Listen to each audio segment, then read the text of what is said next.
Claro, una cosa es excluir ciertos elementos de prueba y otra cosa, como plantea aparentemente el conjunto del proyecto, es declarar nulo todo el proceso judicial. Por eso queremos aclarar algunos términos con el doctor Fernando Ugaz, abogado penalista, quien nos acompaña en nuestros estudios, abogado del estudio Ugaz Segarra, por cierto. Doctor, bienvenido. Muchísimas gracias, Patricia, por la invitación. Atento a las preguntas. La congresista Gladys Echaíz comentaba la norma y decía, sería redundar porque ya existe la nulidad de elementos si es que algunas de esas pruebas son ilícitas. Aquí lo que se plantea es la nulidad. ¿Qué se está contemplando en esta propuesta? Ya, no, en principio, yo creo que no sería redundante. De tal manera que lo que dice el proyecto ley número 296-2024 de la congresista Heidi Lisbeth Juárez Calle es algo nuevo, es algo distinto a lo que dice la ley. Es más, lo trata de ampliar, desde mi perspectiva, de manera equivocada. Desde mi perspectiva, sus asesores están absolutamente poniendo en evidencia que estas normas se están queriendo crear con fines distintos a los de modificatorias de normas para una mejor justicia. ¿Y por qué lo digo? ¿Por qué? ¿Por qué lo digo? Porque las modificatorias son dos. Artículo 8 del título preliminar, punto 2, dice, y acá el complemento, el proceso será declarado nulo si este tiene origen en prueba directa o indirecta en violación de derechos fundamentales, esto es en prueba ilícita. Pero nunca existía este artículo. Estas líneas recién están siendo agregadas, queriendo ser agregadas por este proyecto de ley. Y la segunda implementación es la del artículo 159, donde dice de manera reiterativa, el proceso declarará nulo si se tiene su origen en prueba directa o indirecta en violación de derechos fundamentales, esto es prueba ilícita. De tal manera que antes lo que se decía, si hay prueba ilícita, esta prueba ilícita se excluye, ¿correcto? Se excluye la prueba.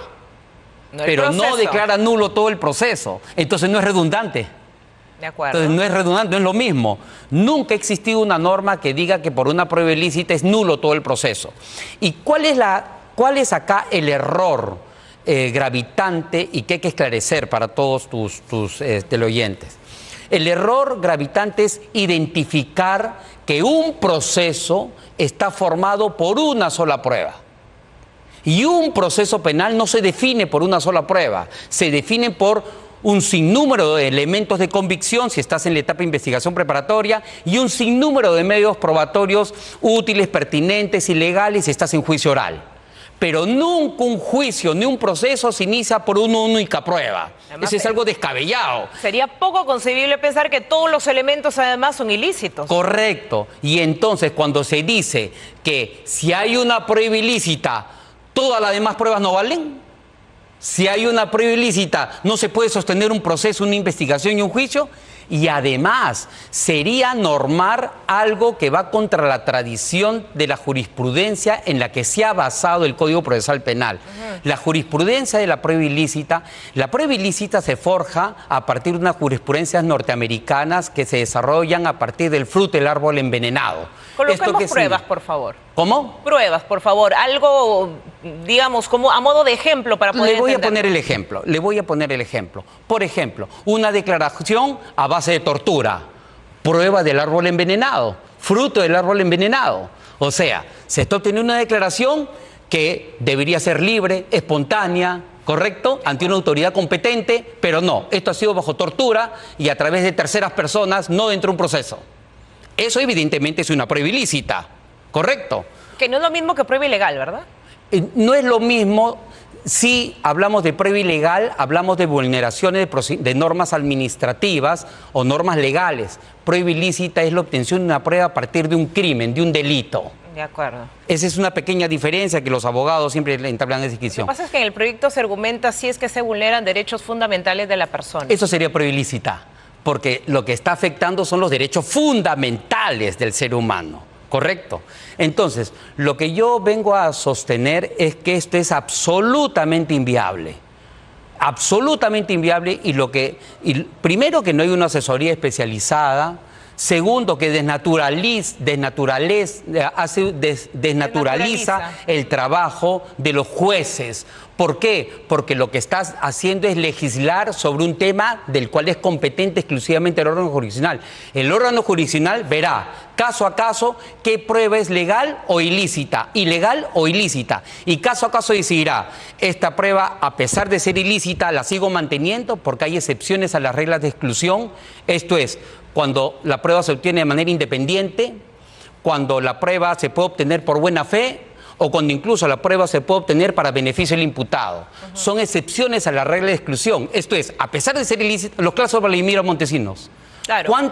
¿Cuántos dijeron, no vale la prueba por ser ilícita porque Guamán Azcurra grabó?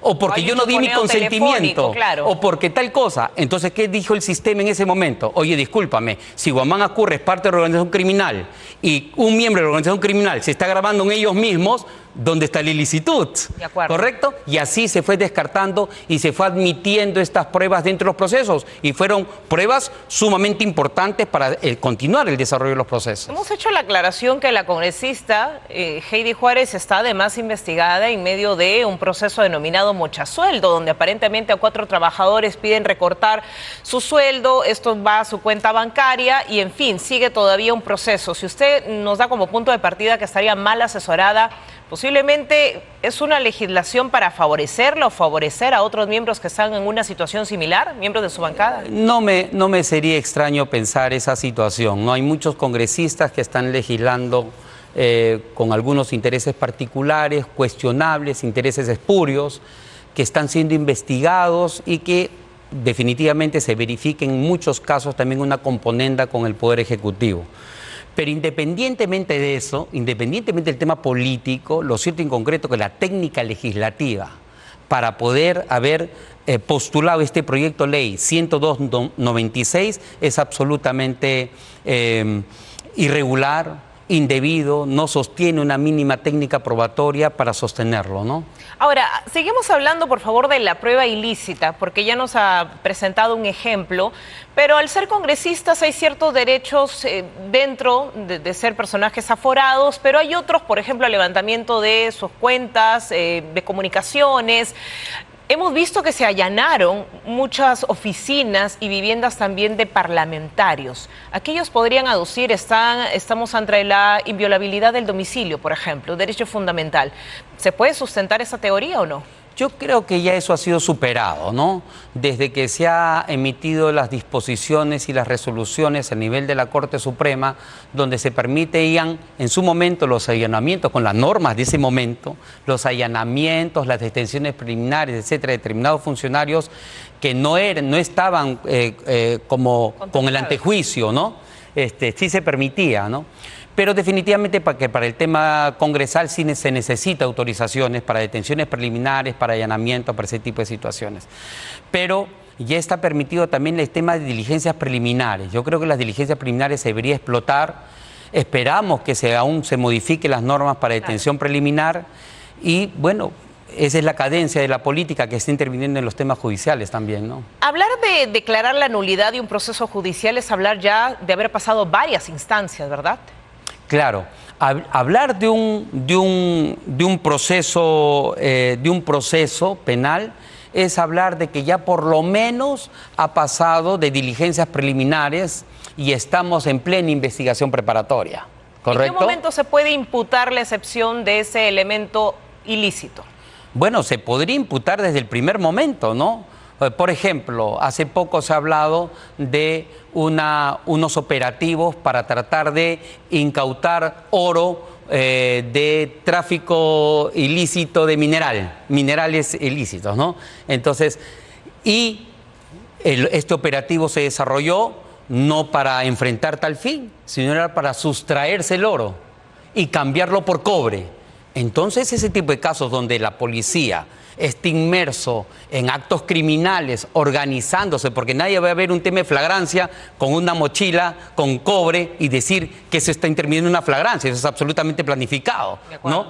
Entonces, esos son casos totalmente evidentes de prueba ilícita, desde mi perspectiva, ¿no? de tal manera que desde las diligencias preliminares podrían suceder este tipo de situaciones.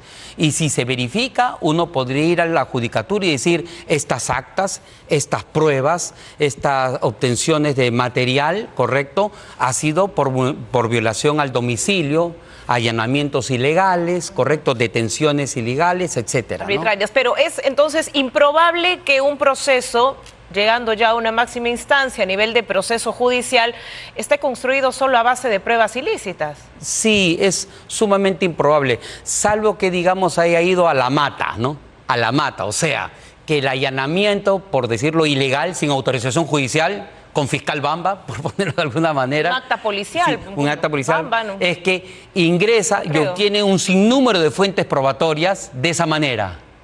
Celular, dinero, documentos, audios, papeles, audios, y encontró la mata, pero el origen es ilícito, ¿no? Entonces ahí tienes un sinnúmero de fuentes probatorias cuyo efecto de exclusión han sido producto de un solo origen ilícito. Podría darse en la práctica. Muchos de esos casos mochasueldos se dan a conocer cuando se descubre, por ejemplo, una grabación entre el trabajador y el asesor directo del congresista, supongamos, o la congresista, ella no participó, pero son declaraciones obtenidas bajo la modalidad de grabación, quizás en medio de un trayecto, en un carro, conversando en un restaurante. Eso no tiene que ver. Eso no es prueba ilícita. Eso no trastoca el elemento de prueba. Definitivamente, eso no es prueba ilícita. ¿Por qué? Porque ya la Corte Suprema lo ha establecido, el Tribunal Constitucional también, y las normas mismas determinan que no existe privacidad, intimidad o secreto en las comunicaciones cuando uno de los dos es el interlocutor. Si yo converso con la persona y yo grabo mi conversación con la persona, no hay un tercero que esté interfiriendo. Sucede lo mismo cuando es una llamada. Si yo grabo mi llamada con la congresista, no existe ninguna interferencia, no hay interceptación ilegal telefónica. Esto normalmente sucede cuando hay un tercero que no es parte de la comunicación de los dos. Esa tercera persona no autorizada sí estaría obteniendo una prueba ilícita. Si es un asesor del parlamentario. Si es un tercero no autorizado en la conversación, sí estaría cometiendo prueba ilícita. Pero si es que es el asesor con el parlamentario conversando y el asesor graba, no es prueba ilícita. No es prueba ilícita. Bueno, entonces no le ve mayor futuro a este proyecto, a esta norma. Definitivamente que no. Dentro de toda la serie de normas, de proyectos, leyes que se han estado últimamente realizando, yo creo que la que va a tener menos respaldo, creo yo, que es esta. Bueno, vamos a ver en qué deviene todo esto, doctor, porque finalmente, decía el señor Luna, lo hemos conversado a nivel de bancada, a ver si se ponen de acuerdo o no con estas decisiones y lo que adoptan. Gracias, doctor Fernando Gat, muy amable. A usted. Hasta una próxima oportunidad.